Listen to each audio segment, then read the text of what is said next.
the bills, and the second I stopped, you threw me away. I didn't, you did. Silence. Then, finally, she spoke. I'm struggling. I closed my eyes. I know. You could fix this. Just help out a little, just for a few months, until we figure things out. No. Her voice hardened. You're really going to let your own mother suffer? And there it was, the guilt. The same weapon she had used my entire life. But this time, it didn't work. Mom, I said quietly, I already gave you everything I could, and it was never enough. It was never going to be enough. If I gave you money now, what would change? In 6 months, you'd be right back where you are now, asking for more. It's different this time. No, it's not, I said, cutting her off. And deep down, you know that. She was silent. You never planned for a future without me paying for everything, I continued. And now you're realizing that was a mistake. But it's not my mistake to fix. Her breath hitched slightly, and for a second, I thought she was going to cry. But when she spoke again, her voice was cold. Fine. If you want to be heartless, then don't expect to be welcomed back when you finally come to your senses. I let out a slow breath. I won't. And then, for the first time in my life, I hung up on her. The realization. I stared at my phone for a long time after that call. I had expected to feel guilty, to feel that old familiar ache in my chest, the one that had kept me tied to my family for so long. But all I felt was peace. Because this time, I hadn't let her manipulate me. This time, I had chosen me. And maybe, just maybe, that was the greatest victory of all. Weeks passed, then months. I kept waiting for the guilt to creep in, for the crushing loneliness that my mother had promised I would feel. But it never came. Instead, I felt something I hadn't felt in years, relief. For the first time in my life, I wasn't waking up with a tight knot of anxiety in my chest, wondering what financial crisis my family was going to throw at me next. I wasn't checking my bank account every day, calculating how much I could spare before they came asking for more. I was free. And I wasn't just surviving, I was living. I started traveling, something I had never allowed myself to do before.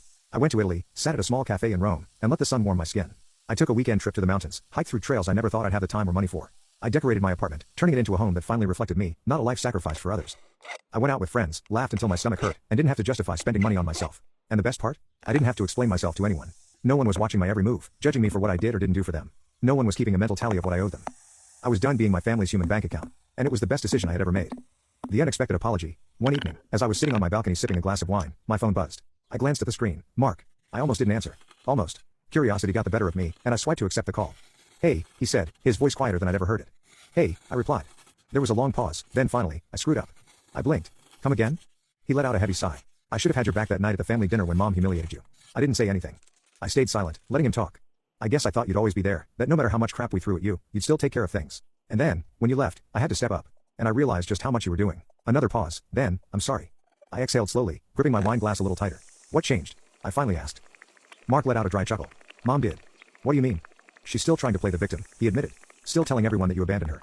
But now that I'm the one covering things, she's treating me the exact same way. Nothing is ever enough. The more I give, the more she expects. I sighed. Yeah, I know the feeling. I don't know how you did it for so long, he muttered. Because I thought I had to, I said simply. Silence stretched between us, then Mark cleared his throat. I don't expect you to forgive me right away, but I needed to say it. I was a crappy brother, and I see that now. I closed my eyes, letting his words sink in.